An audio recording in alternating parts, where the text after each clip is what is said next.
Hello guys, welcome you all in master science academy. So आज मी घेणार आहे तुमचा 9वीचा फर्स्ट चॅप्टरचा थर्ड पार्ट. तर आपण फर्स्ट जो चॅप्टर आहे लॉज ऑफ मोशन आहे त्याच्या रिलेटेड आतापर्यंत 2 लेक्चर झालेले आहेत पहा. तर त्याच्यामध्ये आपण काही फिजिकल क्वांटिटीज पाहिल्या होत्या, जसं की मोशन पाहिलं, वेलॉसिटी, डिस्प्लेसमेंट, स्पीड यासारखे क्वांटिटीज पाहिल्या.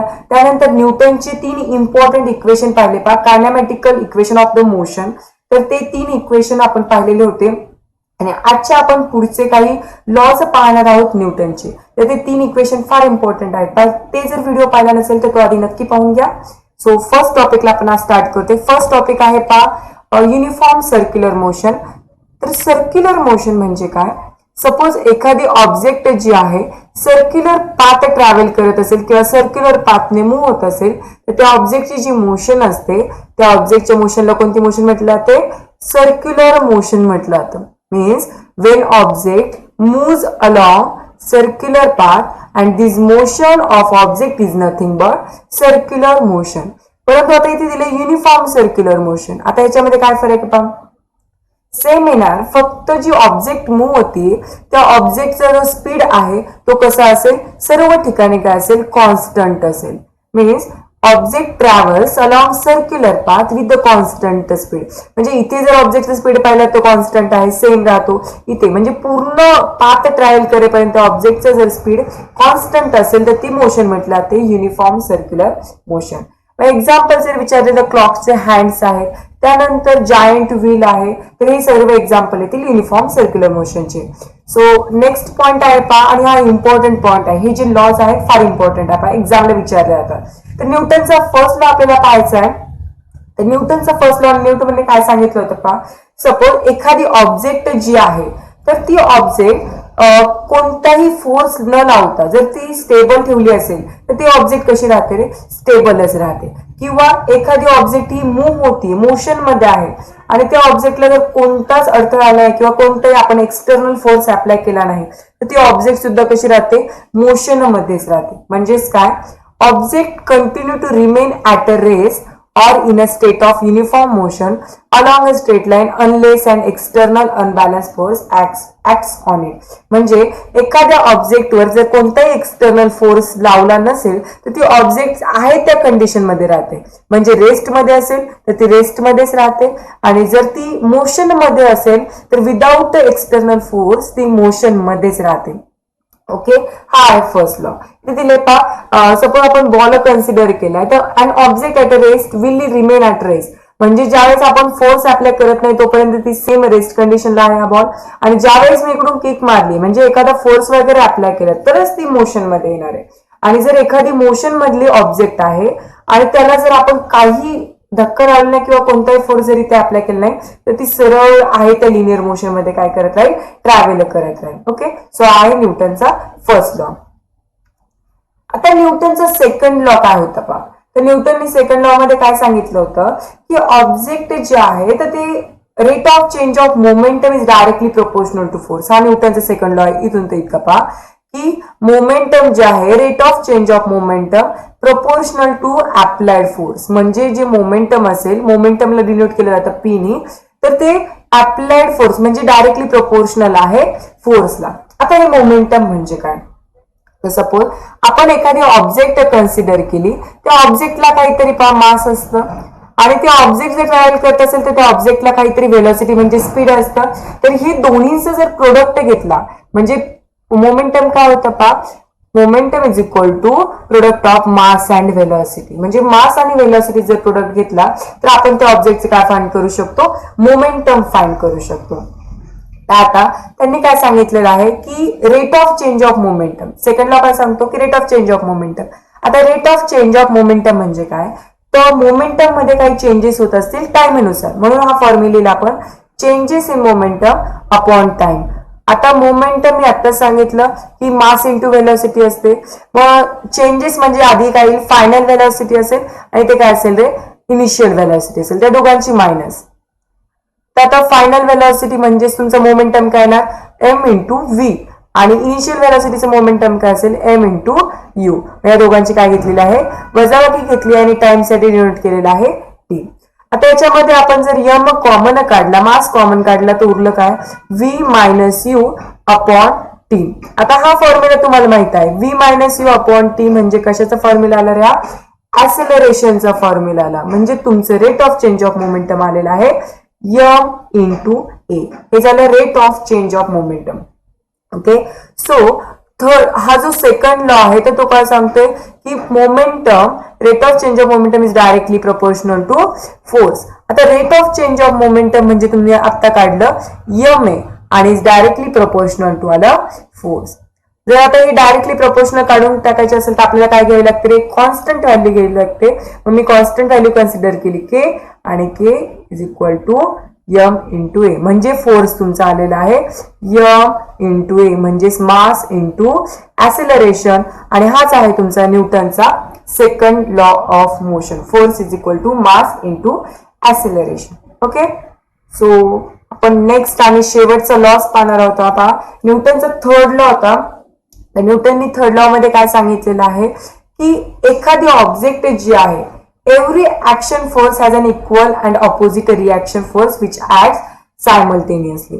म्हणजे सपोज एखाद्या ऑब्जेक्टला आपण काहीतरी फोर्स अप्लाय केला, सपोज मी एखादा बॉल आहे, बॉलला किक जर मारलेली असेल तर तो जो बॉल आहे आपला फोर्स इकडे अप्लाय झाला, परंतु तो जो बॉल आहे तो सुद्धा काय करतो, ऑपोजिट फोर्स अप्लाय करतो आपल्या डायरेक्शनने. जसं की आता तुम्ही गनचं एक्झाम्पल घ्या. ओके, सो तुम्ही गन अप्लाय किंवा बुलेट फायर करण्यासाठी काय करता, गनवर फोर्स अप्लाय करता, हा ट्रिगर दाबता. मग हे बुलेट काय होते, पुढे जात, बुलेट काय होते, बाहेर त्याने पुढे जाते स्ट्रेट डायरेक्शनने. परंतु सेम बॅकवर्ड डायरेक्शन गन सुद्धा काय होते, मागच्या साईडला खेचल्यासारखे होते. म्हणजे ऑब्जेक्ट काय करत असतं, equal and opposite force apply करत असतं. means every object have equal and opposite किंवा every action has an equal and opposite reaction. हा आहे न्यूटनचा थर्ड लॉ. तुम्ही याच्यामध्ये एक्झाम्पल लिहू शकता की आता सांगितलं की बुलेट जर आपण गन फायर केली त्यातून जी बुलेट आहे ती स्ट्रेट डायरेक्शनने जाते आणि बॅक साईडला ती गन काय करत असते, फोर्स अप्लाय करते ऑपोजिट डायरेक्शनने. म्हणजे दोन्ही डायरेक्शन काय होतात, फोर्स अप्लाइड होत असतात. तर हा झाला. म्हणजे सपोज आता मी F2 इज इक्वल टू काय म्हणू शकता आपण, F1 म्हणू शकता. म्हणजे मी अप्लाय केलेला जर फोर्स असेल आणि त्या ऑब्जेक्टने आपल्याला केलेला फोर्स काय आहेत, ऑपोजिट असतात एकमेकांना. हा आहे न्यूटनचा थर्ड लॉ. सपोज आता आपण एक्झाम्पल घेतलं रॉकेट. रॉकेट जे आहे तर आपण रॉकेट लॉन्च झाल्यानंतर काय होतं, ते वर स्ट्रेट डायरेक्शन वर जात असतं, परंतु खाली सुद्धा काय करतं, ते ऑपोजिट डायरेक्शनला फोर्स अप्लाय करत असतं. हे झालं रॉकेटचं एक्झाम्पल. मग रॉकेट जर एक्झाम्पल विचारलं की कोणत्या लॉच्या बेसवर आहे, ते आहे न्यूटनचे थर्ड लॉ ऑफ मोशनच्या बेसवर. जर सपोज आता दुसरं एक्झाम्पल म्हणू शकता की तुम्ही जर ऑलवर फोर्स अप्लाय करत असेल तर ती ऑल सुद्धा तुम्हाला काय करते, बॅकवर्ड डायरेक्शननी फोर्स अप्लाय करते किंवा मूव्ह करण्याचा प्रयत्न करते. तर तेच आहे न्यूटनचा third law. Means every action has equal and opposite reaction. तर न्यूटनचा फर्स्ट लॉ आपण काय पाहिला होता की न्यूटन एखादी ऑब्जेक्ट आहे, फर्स्ट लॉ आहे, एखादी ऑब्जेक्ट वर जर आपण एक्सटर्नल फोर्स अप्लाय केला नाही तर ती रेस्ट कंडिशनला असेल तर रेस्ट कंडिशनलाच राहते किंवा मोशन मध्ये असेल तर मोशन मध्येच राहते. म्हणजे आहे त्या कंडिशनला स्टेबल असेल विदाउट एक्सटर्नल फोर्स. तो आहे न्यूटनचा फर्स्ट लॉ. सेकंड लॉ काय सांगितलं पहा न्यूटनने की जे तुमचं rate of change of momentum आहे ते डायरेक्टली प्रोपोर्शनल असेल फोर्सला. मग त्याच्यावरून आपण सॉल्व्ह केलं आणि आपल्या फोर्सची व्हॅल्यू काय आलेली आहे, मास इंटू ऍक्सेलरेशन. तर आहे न्यूटनचा सेकंड लॉ. आणि न्यूटनचा थर्ड लॉ पाहिला आपण, एव्हरी ऑब्जेक्ट किंवा every action have equal and opposite reaction. म्हणजेच एखाद्या ऑब्जेक्टवर जर आपण फोर्स अप्लाय केला तर ती ऑब्जेक्ट सुद्धा ऑपोजिट डायरेक्शनने आपल्याकडे फोर्स अप्लाय करते आणि तोच असतो न्यूटनचा थर्ड लॉ. ओके, सो हे फार इम्पॉर्टंट आहेत, व्यवस्थित करून ठेवा. पुढचं आपल्याला पाहायचंय का, laws of conservation of momentum. आता हे कन्झर्वेशन ऑफ मोमेंटमच्या रिलेटेड लॉ आहे. आता न्यूटनचा थर्ड लॉ आपण पाहिला तर न्यूटनच्या थर्ड लॉ मध्ये काय सांगितलं होतं, every action has equal and opposite reaction. म्हणजे आपण फोर्स अप्लाय केला ते ऑब्जेक्ट सुद्धा काहीतरी काय करत असते, फोर्स अप्लाय करत असते ऑपोजिट डायरेक्शन. म्हणून त्याच्यावर आपण इक्वेशन लिहिलं F2 is equal to minus F1. Okay, so आता याच्यावरून पहा F2 आहे आणि F1 आहे. आपण Fच न्यूटनच्या सेकंड लॉ नुसार आपल्याला काय इक्वेशन आलेलं आहे, F is equal to M into A आलेला आहे. तर मग हे काय येणार m2a2 आणि इथे काय येणार -f म्हणजेच -m1 आणि a1. ओके. सो आता हे ऍक्सिलरेशन आहे. ऍक्सिलरेशनचं तुम्हाला फॉर्म्युला माहित आहे. ऍक्सिलरेशन इज इक्वल टू काय v - u अपॉन t. फक्त मी व्हॅल्यू पुट करते. a2 म्हणजे काय येणार माझं v2 - u2 अपॉन t आणि इज इक्वल टू -m1 आणि a1 येणार पहा v1 - u1 upon t. Okay. So याच्यामध्ये टी काय झालं रे कॅन्सल झालं. उरलं काय पहा m2 ब्रॅकेट मध्ये v2 - u2 आणि -m1 v1 - u1. तर आता मी सॉल्व्ह करून घेतलं सेपरेट केलं तर पहा m2 v2 m2 u2 is equal to -m1 v1 आणि मायनस मायनस प्लस झाले आणि आन्सर इथे वाले m1 u1. आता हे जे मायनस आहे मी जर या साईडला नेलं तर माझं इथे काय येईल m1 v1 plus m2 v2 आणि इकडे पुढे आले पहा माझं m1 u1 हे मायनस साइन इकडे बरोबर चिन्ह इकडे आल्यामुळे काय झालं प्लस झालं म्हणजे m2 u2. मग हे झालं तुमचं laws of conservation of momentum. म्हणजेच काय त्यांनी सांगितलंय पहा की total final momentum is equal to total initial momentum. म्हणजे तुमची जी ऑब्जेक्ट आहे तर तिचे इनिशियल मोमेंटम असेल आणि सपोज ती ऑब्जेक्ट काहीतरी दोन ऑब्जेक्ट आले. सपोज इथे एक ऑब्जेक्ट आहे इथे एक ऑब्जेक्ट आहे. या ऑब्जेक्टचं काहीतरी मोमेंटम असेल या ऑब्जेक्टचं काहीतरी मोमेंटम असेल.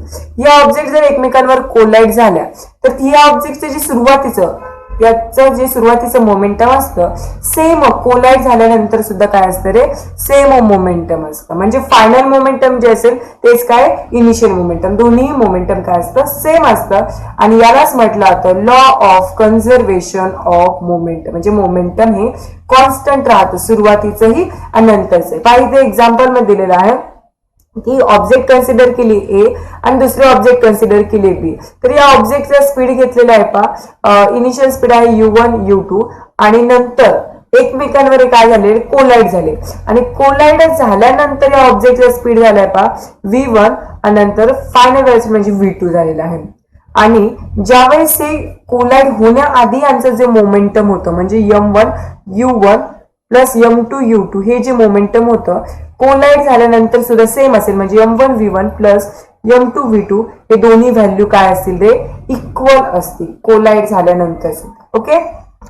सो ह्या जे फॉर्म्युला आहे किंवा जे लॉ आहे याच्यावरून काय सांगितलं magnitude of total final momentum is equal to magnitude of total initial momentum जी मी आत्ताच तुम्हाला सांगितलं का when no external force act on two interactive object there total momentum remains constant it does not change. म्हणजे एखाद्या ऑब्जेक्टवर किंवा त्या ऑब्जेक्टवर जर कोणताही एक्सटर्नल फोर्स अप्लाइड नसेल त्या इंटरॅक्टिंग ऑब्जेक्टवर तर त्यांचं मोमेंटम काय राहत असतं कॉन्स्टंट राहतं ते चेंज होत नाही. वेन टू ऑब्जेक्ट कोलाइड ज्यावेळेस दोन ऑब्जेक्ट एकमेकांवर कोलाइड होतात त्यावेळेस त्यांचं जे टोटल मोमेंटम सुरुवातीचं जे इनिशियल मोमेंटम असतं ते कोलाइड नंतर सुद्धा काय राहतं रे सेम राहतं. ओके. सो हा होता laws of conservation of motion.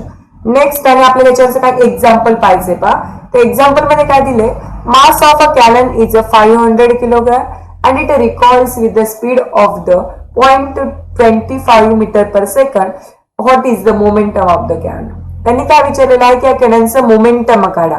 तर मोमेंटमचा फॉर्म्युला तुम्हाला माहित आहे P is equal to m into v आहे. त्यांनी मास दिलेला आहे 500 kg आणि v दिलेला आहे 0.25 मीटर पर सेकंड. तर आपण ह्याच्यावरून मोमेंटम काढू शकतो पहा 500 इंटू 0.25 जर आपण यांचे मल्टिप्लिकेशन केलं तर पाय येतं 125 म्हणजे तुमचं मोमेंटम आलेलं आहे 125 किलोग्राम मीटर पर सेकंड. हे आहे तुमचं मोमेंटम. ओके. सो मोमेंटमच्या रिलेटेड आपण एक एक्झाम्पल हे पाहिलेलं आहे आणि हा तुमचा आजच्या लेक्चरचा लास्ट पॉइंट होता आणि तुमचा फर्स्ट जो चॅप्टर आहे तो संपलेला आहे पहा. व्हिडिओ आवडला असेल तर नक्की लाईक करा माझ्या चॅनलला सबस्क्राईब करा. Thank you so much.